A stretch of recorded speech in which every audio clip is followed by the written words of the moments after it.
اے فرزند آدم سخی بن جا، اس لیے کہ سخاوت حسن یقین کا حصہ ہے،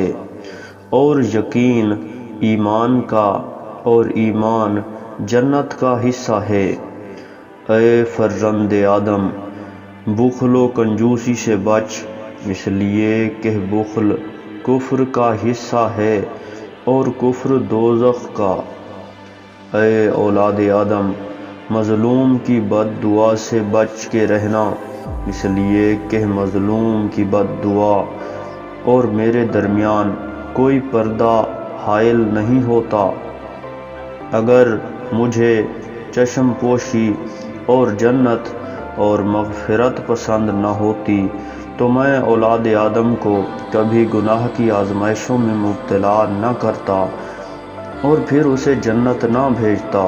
اے فرزند آدم اگر معاف کر دینا میرے نزدیک محبوب ترین چیز نہ ہوتی تو میں کسی کو بھی گناہ میں مبتلا کرنے کی آزمائش میں نہ ڈالتا۔